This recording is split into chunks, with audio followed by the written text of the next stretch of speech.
লাগবো নি গো, জ্বালা পোড়ার ঔষধ নিয়ে আইলাম। ভাবি গো, জ্বালা পোড়ার ঔষধ। খালা গো, জ্বালা পোড়ার ঔষধ। মাসি গো, জ্বালা পোড়ার ঔষধ। কাকি গো, জ্বালা পোড়ার ঔষধ।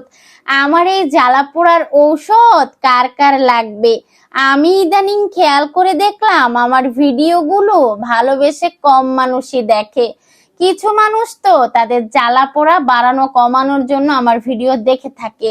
তাই আমি ইচ্ছাকৃত জ্বালা পোড়া বাড়ানোর জন্য কিছু ডোজ দিয়ে থাকি।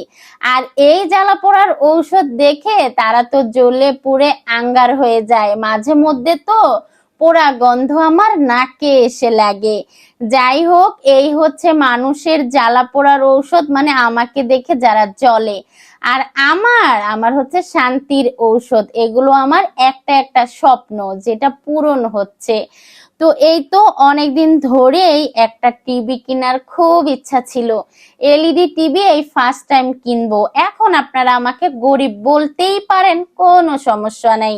টিভি তো আরো আগেই কিনতে পারতাম। ওই যে ঘরে দুইটা দুষ্ট ছেলে আছে না, তাদের জন্যই কিনা হয় না। কিন্তু বড় ছেলেটা বড় হওয়ার পর এইবার রাতের বেলায় যখন বাহিরে খেলা দেখতে যায়, তখন আমি মা, চোখে কি আর ঘুম থাকে? আমিও ছেলের জন্য পথ চেয়ে বসে থাকি অথবা ছেলের পিছন পিছন ছুটি। তাই এত কিছু চিন্তা না করেই টিভির অর্ডার দিয়ে দিয়েছিলাম সেই বিশ্বকাপ খেলা দেখার জন্য। আমরা এই টিভিটা হাতে পেয়েছিলাম খেলা যেদিন শেষ হয়ে যাবে সেই দিন। যাই হোক, তারপরও হাতে পেয়েছি। এই তো টিভিটা সেট করেছি। তো কেমন হয়েছে জানাবেন। আর যাদের যাদের জ্বলছে, আপনাদের জ্বললেই আমার চলবে, বুঝছেন?